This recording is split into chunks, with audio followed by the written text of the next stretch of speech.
Hi. So right now, this is the first day for me to introduce some coding questions in leetCode. So uh, let's just do it.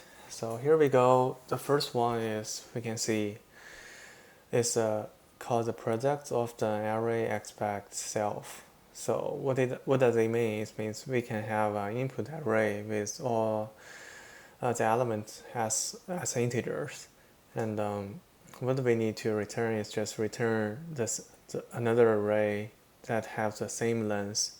You can see here the answer I is equal to the product of all the elements of nums except the num size. So which means we need to calculate the products of the whole for each answer I, we need to calculate the whole products of all the elements except the current nums I. So okay, the first idea we have right here.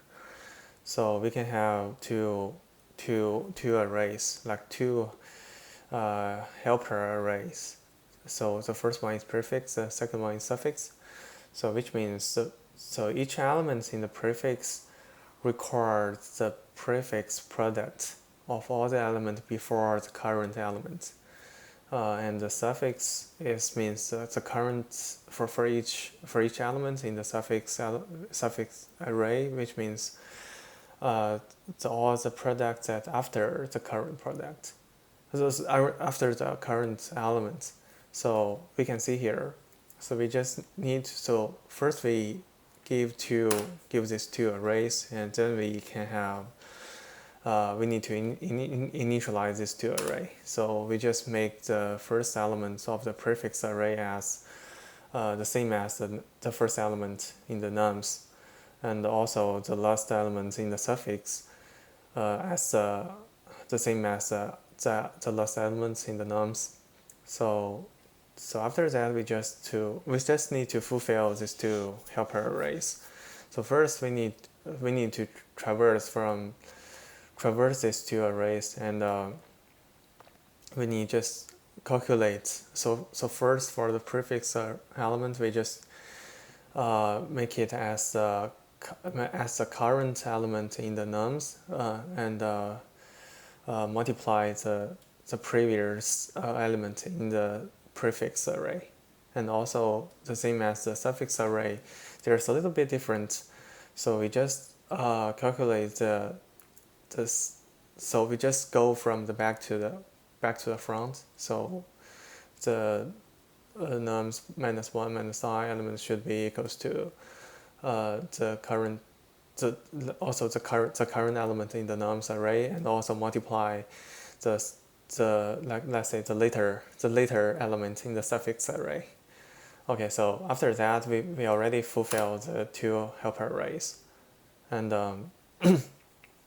and then we can have our answer array. So we just give a new answer array with the same length as the input nums, and also we need to initialize this answer array, which means we need to give the first element as the second element in the suffix, and also the last element in the answer array the same as the prefix, the second last element in the prefix array. So after that we just so for each element in the middle in the answer array, we just need to calculate. We just need to simply multiply the previous element in the prefix array, and also the later elements in the suffix array. So after that we can just show out our answers, and right now we can do some tests here. So let's print out these two helper arrays in the middle, and after that we can also get our output. So let's do it. Okay, so now we can see the input is 1 2 3 4, and okay, so the first is the prefix arrays, and we have the 1, 2, and the 6. 6 means is 2 multiplies 3, and also we have 24 in the at last, which means is 6 multiply 4.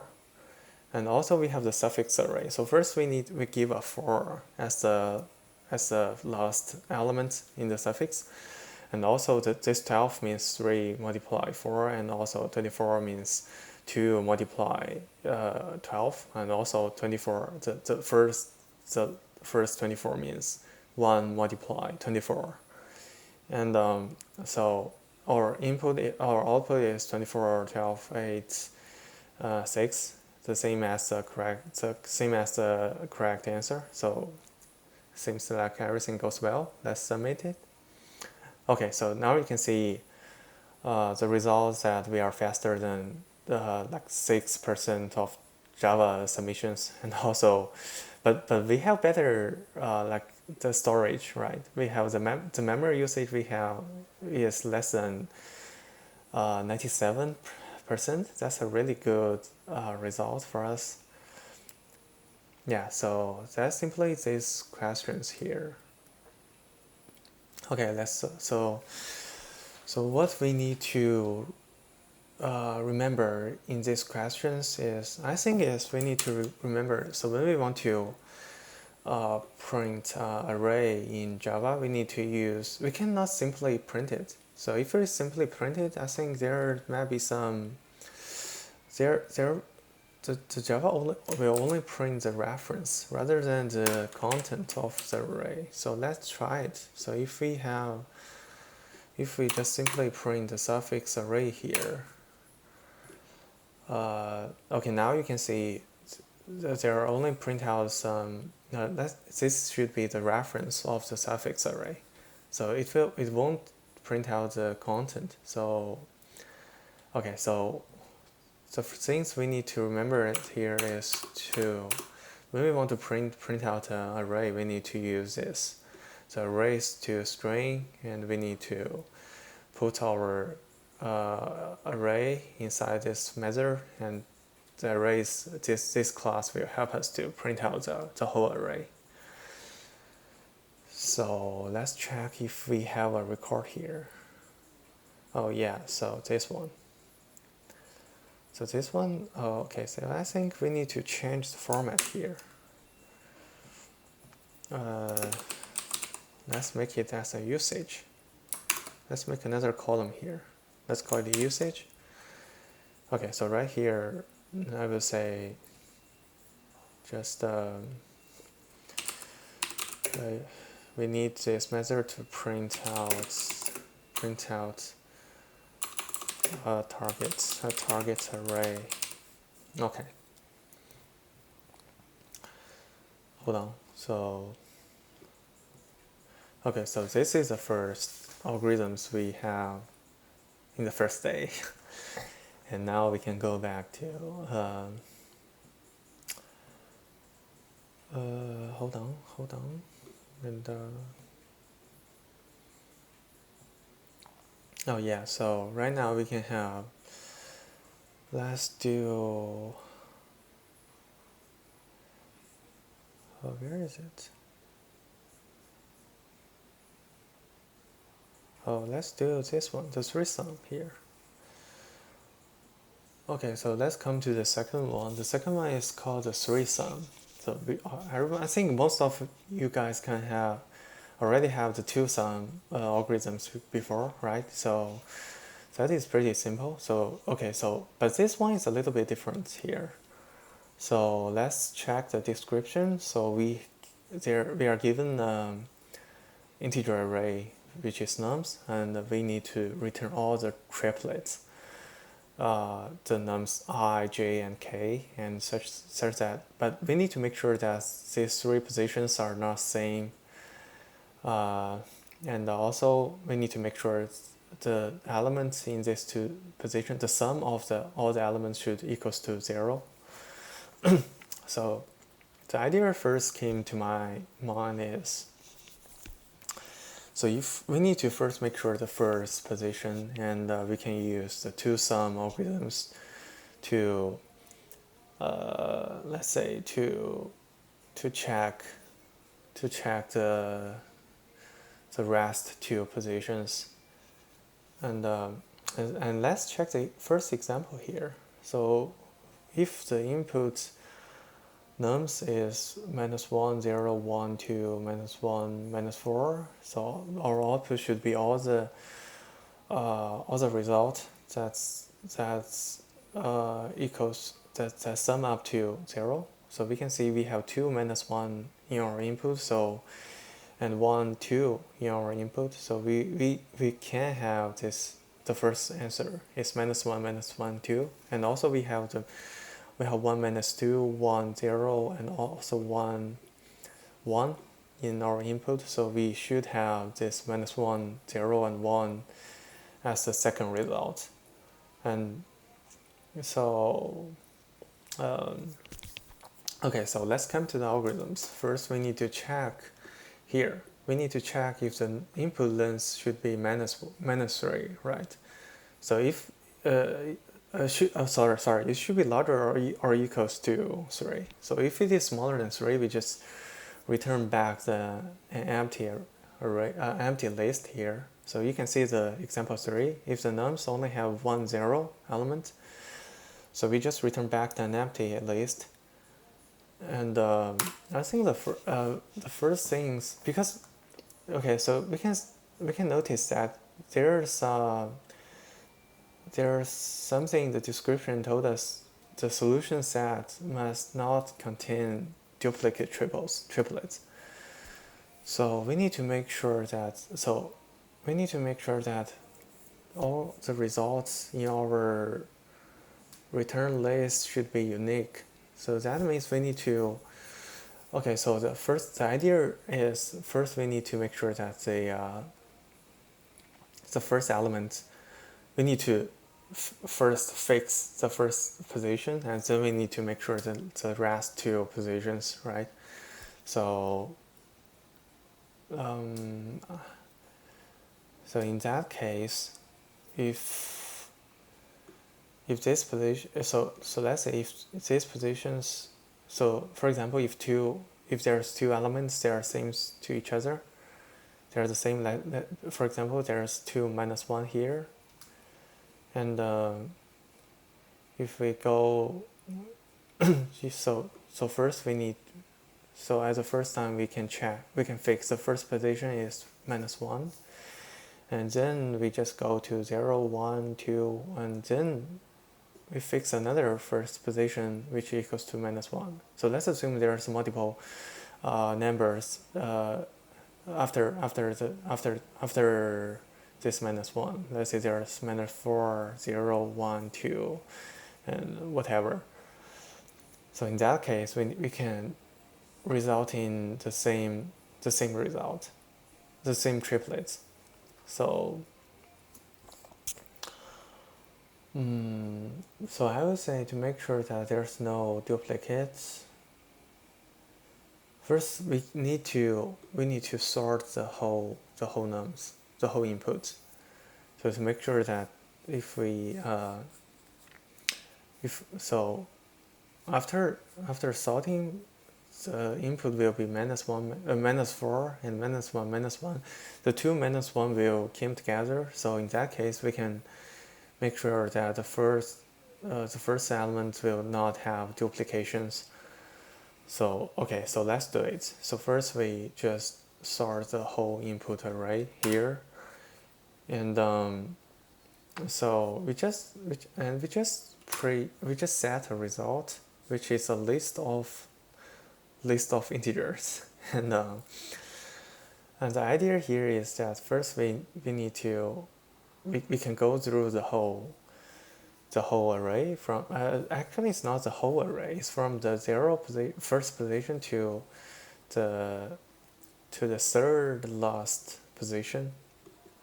Let's say it's the index should be the nums the length of the nums -3, and here, so all these elements can be the first position, and inside the loop we're gonna check. So if these first positions is 0 index, so that must not have the duplications. So we just and also if the first position is not equals to the previous element, let's say the nums first is not equals to nums first minus 1, there's no duplications, of course.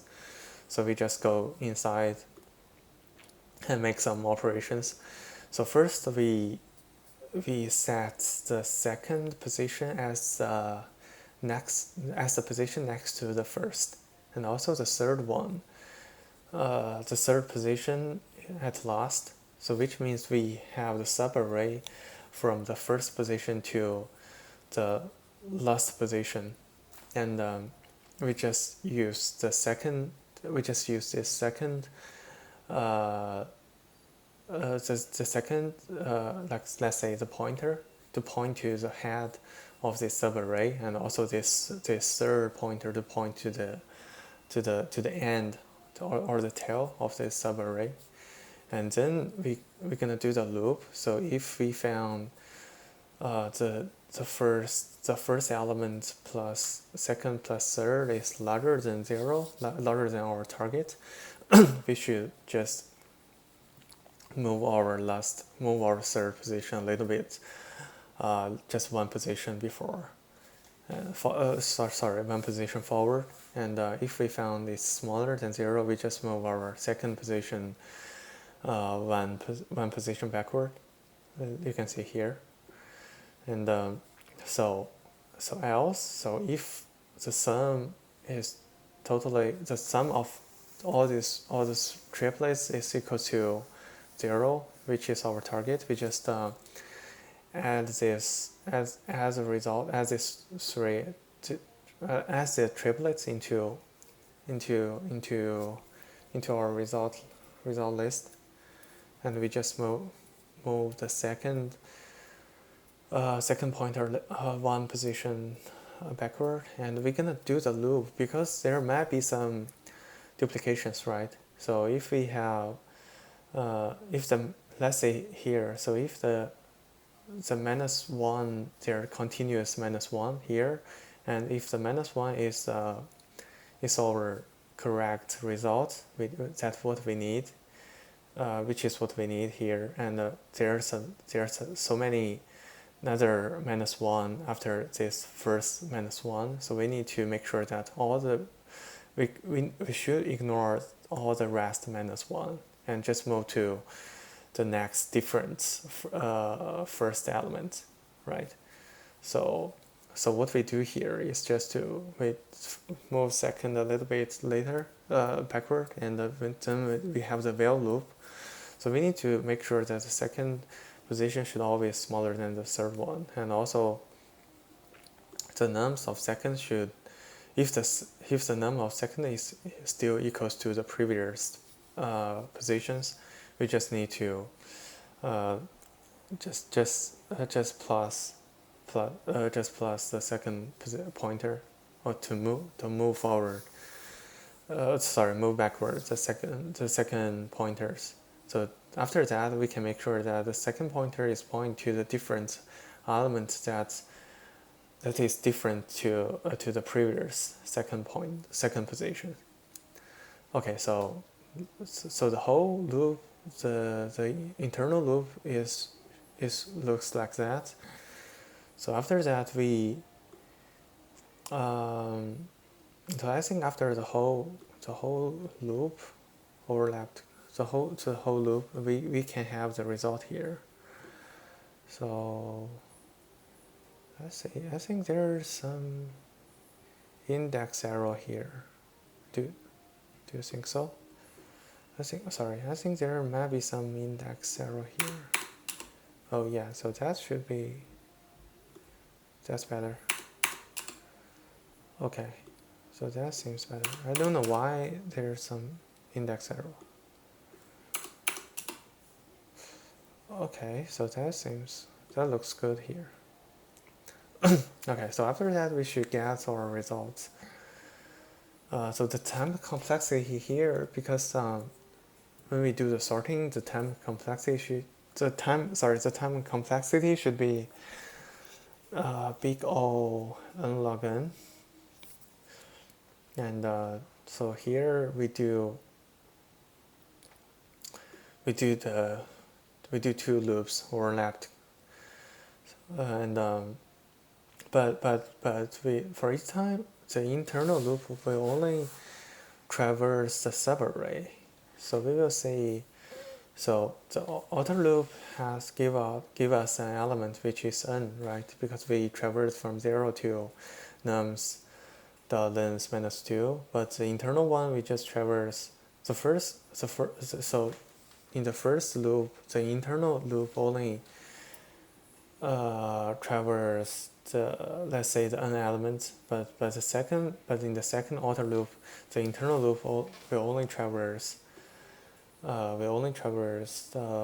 like n minus 1, right? So the whole calculation should be the 1 plus 2 plus 3 and plus until plus till to n, so that will be n square.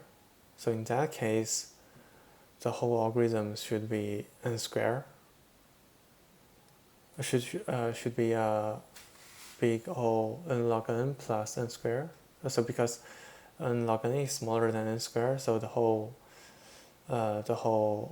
time complexity should be n square, right? So okay, so right here you can see the time complexity analysis should be n square. Okay, so right now what we should remember through these algorithms. So first I think we need to I need to make sure we need to remember that if we want to sort an array, we can use arrays.sort, this method here, and let's see. I think there should be another thing that we need to take care of. Oh yeah, so if we want to directly make array to or some results as a list, we can use this arrays.asList to make the array as a list. But we need to make sure that the list returned by this method has a fixed capacity. So we cannot modify the size of this list. So I think that's the only backward of this method, but I think that will be fine.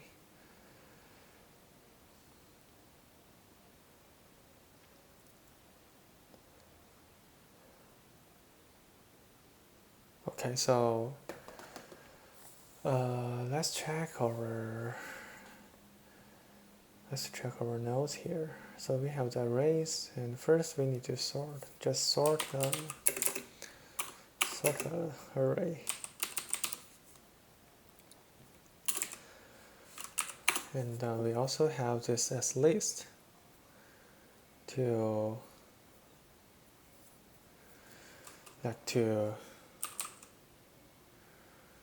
I think it should be transfer some elements or array.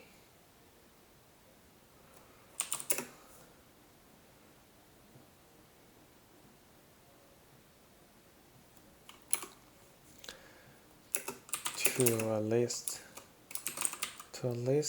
with fixed size. Yeah.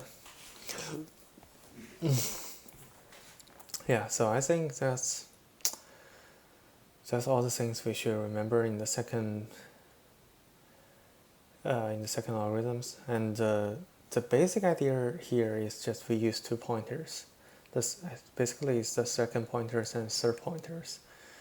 And this one is, so these 2 pointers like 2 window bounds. So the second one is the left bound, and third pointer is a right bound. So we just shrink our window until we got our so when we met our correct result, which is what we want, we just record it and we just continue shrink our window. And yes, I think that's almost everything in the second algorithms.